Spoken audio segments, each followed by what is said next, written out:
Hello बच्चों, कैसे हो आप।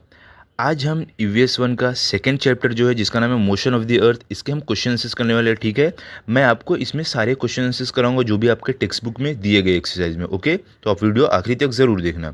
ठीक है, लेकिन इससे पहले अगर आप चैनल पर नए हो तो चैनल को सब्सक्राइब करो और बेल आइकन को प्रेस करो ताकि आपको हमारे नए नए वीडियोज़ मिले। और इस वीडियो से पहले मैंने बाकी चैप्टर्स आपको दे दिए, अगर आप नहीं देखो तो देख लो। और इस वीडियो के कमेंट सेक्शन और डिस्क्रिप्शन बॉक्स में मैंने एक प्लेलिस्ट का लिंक दिया है, जहाँ पे आप क्लिक करोगे तो आपको 5वीं क्लास के सारे वीडियोज़ मिल जाएंगे। ठीक है, चलो स्टार्ट करते हैं। देखो देखो क्या है पहला, व्हाट्स द सॉल्यूशन, मतलब इसका समाधान क्या है। क्या देखो, Amit wants to take his granny to Australia which is in the southern hemisphere. क्या बोले, देखो जो अमित है वो अपनी ग्रैनी को लेके जाना चाहता है, कहाँ पे, साउदर्न हेमिस्फीयर में, वहाँ पर लेकर जाना चाहता है। But she can not bear very cold weather. और क्या बोला है, लेकिन जो उसकी ग्रैनी है अमित की, वो ठंडे मौसम में नहीं रह सकती है क्योंकि वो बूढ़ी है ना, इसके लिए। ठीक है, when should they make this trip, क्या बोल रहे हैं कि उन्हें कब ये यात्रा करनी चाहिए। ठीक है, तो आपको इसका समाधान बताना है। तो चलो हम देखते हैं क्या समाधान है इसका। Australia is located in the southern hemisphere during the time period of 23 September two 22 of मार्च। यहाँ पे देखो टू आएगा, यहाँ पे मैंने गलती से टू लिख दिया, इसको हम करेक्ट कर लेते हैं, सही कर लेते हैं।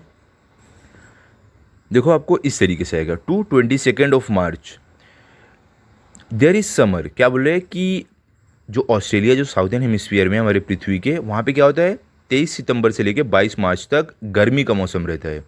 सो Amit's granny could be taken to Australia during this period. और क्या बोले कि इस समय जो अमित है वो अपनी ग्रैनी को यहाँ पर लेके जा सकता है। During the period of 22 March to 23 September there is winter, so she should avoid going to Australia as she can not bear the cold weather. और क्या बोल रहे हैं कि 22 मार्च से लेकर 23 सितंबर के दौरान क्या होता है, वहाँ पे ठंडी होती है और जो अमित की ग्रैनी है, ऐसी ठंड वो नहीं बर्दाश्त कर पाएंगी, नहीं सह पाएंगी, तो उन्हें ये टाइम पे नहीं जाना चाहिए। कौन से टाइम पे जाना चाहिए, 23 सितंबर से 22 मार्च के बीच में जाना चाहिए, या ये टाइम पे गर्मी रहती है। ठीक है, आगे चलो भी, आगे क्या है देखो आपको सेकंड में है आपको यूज़ योर ब्रेन पावर, मतलब आपको अपने दिमाग का इस्तेमाल करना है। क्या है देखो, ए क्या है, how many rotation does the earth complete during one revolution around the sun. मतलब कि हमारी पृथ्वी जब सूरज का एक चक्कर काटती है तब वो रोटेशन कितना लगाती है, मतलब अपनी जगह पर रह के वो कितनी बार घूमती है जब वो सूरज का एक चक्कर लगाती है। हमें पता है ना बच्चों कि धरती अपनी जगह पर भी घूमती है लट्टू की तरह, जैसे लट्टू अपनी जगह पे घूमता है, और साथ ही साथ पृथ्वी के सूरज के चारों तरफ भी घूमती है। तो वही बोल रहे हैं कि धरती जो अपनी जगह पर घूमती है वो चक्कर कितना होता है जब धरती सूरज का एक पूरा चक्कर काट लेती है। तो आपका आंसर क्या रहेगा, the earth takes one complete rotation in one day. बोल रहे हैं कि जो पृथ्वी है वो पूरा एक दिन लगाती है घूमने के लिए, अपनी जगह पर ऐसे गोल घूमने के लिए वो एक दिन लगाती है। It takes complete 365 days and 1/4 day of one complete revolution. क्या बोल रहे हैं यहाँ पे कि पृथ्वी 365 और 1/4 डे लेती है सूरज का एक चक्कर पूरा लगाने में। This means that in one revolution the earth shows 365 and 1/4 rotation. क्या बोल रहे हैं, इसका मतलब ये हुआ कि जब धरती सूरज का एक चक्कर लगाती है तो वो टाइम पे अपनी जगह पर रह के धरती 365 और 1/4 बार रोटेट करती है। ठीक है, अब देखो बी में क्या है आपको, बी में आपको it is sunrise at Itanagar in Arunachal Pradesh, write the names of the following cities in the order which the sun will rise there. देखो आपको क्या बोला गया है कि ईटानगर जो अरुणाचल प्रदेश में है वहाँ पे सनराइज हुआ, मतलब सूरज निकला है। आपको देखो बताना है कि इन शहरों में से पहले कौन से शहर में सनराइज होगा, सूरज निकलेगा। क्या है देखो, मुंबई महाराष्ट्र, कोलकाता कहाँ पर है, वेस्ट बंगाल में, भोपाल का है मध्य प्रदेश में, नागपुर का है महाराष्ट्र में। तो देखो आपका आंसर क्या रहेगा, the earth rotates from west to east. क्या बोला है, हमारी जो पृथ्वी है वो क्या होता है, पश्चिम से पूरब की तरफ घूमती है। ठीक है, therefore there would be sunrise in the eastern states earlier. क्या बोल रहे हैं, इसलिए क्या होगा, जो ईस्टर्न स्टेट है, मतलब जो पूरब में जो भी हिस्सा है हमारी पृथ्वी का, वहाँ पे हमारे स्टेट हमारे भारत का जो भी ईस्टर्न स्टेट है, जो पूरब में जो हिस्सा है, वहाँ पे पहले सनराइज होगा, वहाँ पे सूरज पहले निकलेगा। Later gradually the sunrise can be seen from the western states of India. और क्या बोल रहे हैं कि बाद में जो भी हमारे भारत का वेस्टर्न स्टेट है, मतलब जो भी पश्चिमी हिस्सा है, उसके बाद वहाँ पे सूरज निकलेगा। The order in which the sun would be seen is as follows. और जिस क्रम में सूरज निकलेगा जो जो स्टेट में, वो यहाँ पे लिखा गया है। देखो इसके हिसाब से जो हमें स्टेट दिया गया है, इसमें से सबसे पहले कहाँ पे निकलेगा, ईटानगर अरुणाचल प्रदेश में। उसके बाद कहाँ पे निकलेगा, कोलकाता वेस्ट बंगाल में। उसके बाद कहाँ पे निकलेगा, भोपाल मध्य प्रदेश में। उसके बाद कहाँ पे निकलेगा, उसके बाद देखो निकलेगा नागपुर महाराष्ट्र में। उसके बाद मुंबई महाराष्ट्र में। ठीक है, सबसे लास्ट में हमारे जो मुंबई है वहाँ पे निकलेगा महाराष्ट्र में। ठीक है, आगे देखते हैं आगे क्या है। अभी थर्ड में आपको है फिल इन द ब्लैंक्स, मतलब खाली जगहों को भरना है। पहला क्या है, the motion of the earth around itself is called rotation. आपका आंसर क्या है, रोटेशन। मतलब क्या कि धरती जो अपनी जगह पर रह के घूमती है, जैसे लट्टू नहीं घूमता है, वैसे धरती जो अपनी जगह पर रह के घूमती है उसको हम रोटेशन बोलते हैं।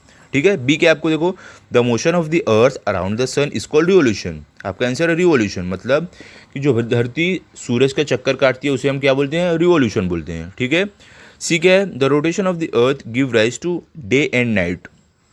आपका आंसर क्या है, डे एंड नाइट। क्या बोला है आपको कि जो धरती घूमती है उसकी वजह से क्या होता है, दिन और रात होती है। डी क्या है देखो, the axis of the earth is inclined. आपका आंसर है इंक्लाइंड। क्या बोला है कि जो एक्सिस है हमारी पृथ्वी का वो इंक्लाइंड है, मतलब जिस एक्सिस पे हमारी पृथ्वी घूमती है उसकी बात की है। ठीक है, आगे देखो, अभी आगे आपको क्या है, आगे है भी आपको डी में है the axis of the earth is inclined, ये हो गया। ई क्या है, the earth takes 365 days and 6 hours to complete one revolution around the sun. मतलब हमारी पृथ्वी 365 दिन और 6 घंटे लेती है सूरज का पूरा चक्कर लगाने में। ठीक है, लास्ट में क्या है देखो, in the Gregorian calendar the year is taken to have 365 days. क्या बोल रहे हैं कि जो ग्रेगोरियन कैलेंडर है इसमें क्या होता है, साल में 365 दिन ही होते हैं। जो 6 घंटा है ना, ये नहीं होता है उसमें, खाली 365 दिन होते हैं। ओके, आगे देखते हैं। चलो आगे भी आपको क्या है, फोर्थ में आपको what is mean by each of the following terms. बोला है कि ये जो टर्म्स है इसका मतलब क्या होता है आपको बताना है। पहला क्या है, फुल मून। फुल मून मतलब क्या होता है, when the complete and round moon is seen in the sky it is known as full moon. मतलब जब पूरा एकदम गोल चांद हमें आसमान में दिखता है उसे हम फुल मून बोलते हैं। ठीक है, बी क्या है, न्यू मून। न्यू मून का क्या होता है, when the moon is not visible in the sky it is known as new moon. मतलब जब चांद आसमान में दिखता ही नहीं है हमें, मतलब जब चांद एकदम पतला सा रहता है उसे हम क्या बोलते हैं, न्यू मून बोलते हैं। सी क्या है, लूनार मंथ। लूनार मंथ क्या होता है देखो, the period of 28 to 30 days from one new moon day to the next new moon day is called as lunar month. मतलब कि 28 से जो 30 दिन होता है जब भी हम न्यू मून देखते हैं, मतलब एकदम पतला सा चांद या जो हमें दिखता ही नहीं है, उसके बाद जब हमें वापस 28 से 30 दिन बाद वही वाला पतला चांद वापस दिखता है उसे हम लूनार मंथ बोलते हैं। उस समय के बीच का जो समय रहता है 28 से 30 दिन, उसे हम लूनार मंथ बोलते हैं। ठीक है, डी क्या है, तिथि। तिथि क्या होता है, every day in the lunar month is called तिथि। मतलब जो लूनार मंथ है जो 28 से 30 दिन होता है न्यू मून, एक न्यू मून से दूसरे न्यू मून के बीच में, उसे हम तिथि बोलते हैं। ठीक है, आगे देखो भैया आपको फिफ्थ में क्या है, आंसर द फॉलोइंग क्वेश्चंस। मतलब इन सवालों के आपको जवाब देने हैं। एक क्या है, what is the equator. Equator क्या होता है, आपका आंसर क्या है, an imaginary circle present between the north and the south pole is called the equator. क्या आपको बोल रहे हैं कि एक इमेजिनरी सर्कल हमारी पृथ्वी के, जो हमने इसे सोचा है और बनाया है, हमारे नॉर्थ और साउथ मतलब उत्तर और दक्षिण के बीच में जो है उसे हम बोलते हैं इक्वेटर। आप अगर चैप्टर पढ़ोगे आपको मालूम होगा मैं किसकी बात कर रहा हूँ। अगर आप नहीं पढ़े हो चैप्टर, नहीं देखो हमारे वीडियोस, तो जाकर आप देख लो, आपको अच्छे से मालूम पड़ जाएगा। ओके, इक्वेटर क्या होता है। बी क्या है, what are the two parts of the earth made by the equator. क्या बोल रहे हैं कि जो हमारे पृथ्वी का दो हिस्सा है इक्वेटर की वजह से जो बना है उसको हम क्या बोलते हैं। आपका आंसर क्या है, the northern hemisphere and the southern hemisphere are the two parts of the earth made by the equator. मतलब कि उत्तरी हिस्सा हेमिस्फीयर और दक्षिणी हिस्सा, ये दो पार्ट है जो इक्वेटर की वजह से बने हैं। ठीक है, तो मतलब हमारी ये पृथ्वी है, ये ऐसे गोल पृथ्वी रहती है, उसके बीच में ऐसे इक्वेटर है। ठीक है, और इसके ऊपर और नीचे के हिस्से को हम बोलते हैं, ऊपर वाले को नॉर्थन हेमिस्फीयर, नीचे वाले को साउथर्न हेमिस्फीयर, ठीक है, वही यहाँ पे बताया है।